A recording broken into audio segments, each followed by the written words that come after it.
Hello bakunzi bacu ba Rubavu Buy and Sell, ikaze nanone. Uyu n'undi munsi w'amahirwe kuba watunga ubutaka bukwanditseho, ugatunga ikibanza kikwanditseho ubifashijwemo natwe Rubavu Buy and Sell. Turahari ku bwawe, dukorera mu karere ka Rubavu, tukakorera mu murenge wa Rubavu, ahantu hose muri Rubavu hose turahakorera. Ubaye udushaka wadusanga kuri station Marine aho dukorera, cyangwa se ukadusura ku mbuga nkoranyambaga zacu dukoresha, kugira ngo ube ufite ubutaka, ufite ibibanza ushaka kugurisha, amazu ushaka kugurisha ku buryo bwihuse. Turagufasha cyane, even tukona kurebera ko ibyangombwa bihari by'aho hantu ushaka kugura, mutation n'imisi mike cyane. Uyu munsi rero tubafitiye ikibanza cyiza cyane, ni ikibanza kinini kiri mu murenge wa Rubavu, akagari ka Buhaza. Ikibanza gifite ubuso 1230.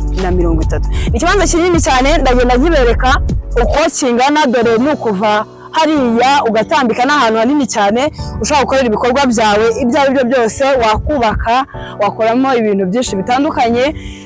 Ni ikibanza kiri ahantu heza kandi kiri hafi y'umuhanda neza, ndetse n'ibikorwa remezo biri hafi, ntago ari ibintu byakugora kuba ari igikorwa ushaka kuhakorera. Rero dusanga kuri miliyoni 17 zonyine, miliyoni 17 tukahakugeza, ukahareba, urabanza ukaza ukahareba, ukahasura, ukahashima. Ni miliyoni 17 zifite ibiganiro.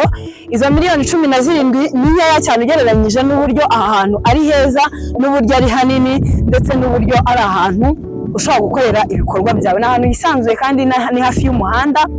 Dore hari hose ni harafatanye, ni ahantu hanini kandi ni ahantu hafite ibikorwa remezo. Urebye ni ahantu ushobora gukora ibikorwa byawe byinshi ibyo ari byo byose, wahubaka, wakora ibindi bikorwa bitandukanye. Ikindi kandi nkwibutsa ko muri Rubavu Buy and Sell habaho ibiganiro, habaho kuganira. Miliyoni 17 nizo navuze, ni amafaranga make cyane kuba wayazana ugatunga property kwanditseho ubifashijwemo na Rubavu Buy and Sell. Nta gihombo kirimo, turahari ku bwawe. Dukorera mu karere ka Rubavu, tugakorera niho headquarter yacu iri, niho office yacu iri, imbere ya station Marine niho dukorera. Wahadusanga cyangwa se ukaduhamagara kuri nimero ubona kuri screen yawe. Ubaye utaduhamagaye kuri nimero ubona kuri screen yawe, watwandikira ku mbuga nkoranyambaga zacu dukoresha. Imbuga nkoranyambaga zacu zose ni Rubavu Real Estate, kuri YouTube, Facebook, TikTok, Instagram, hose tuba duhari ku bwanyu. Duhari ku bwanyu rero, mudusange. Ubaye ufite ahantu ushaka kugurisha ndetse no kugura, ushaka ko bikorwa mu buryo bwihuse, tubigukorera mu gihe gito. Ubundi service yose y'intu ukeneye ijyanye n'ibikorwa bya Real Estate tuba duhari ku bwawe. Mudusange rero, tubahaye ikaze mwese.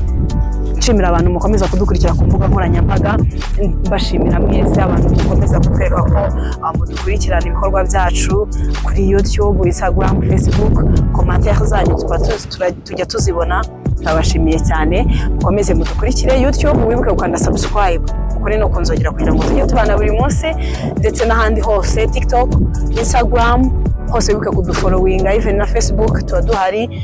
Ahantu hose wahadusanga. Ndabashimiye, asante.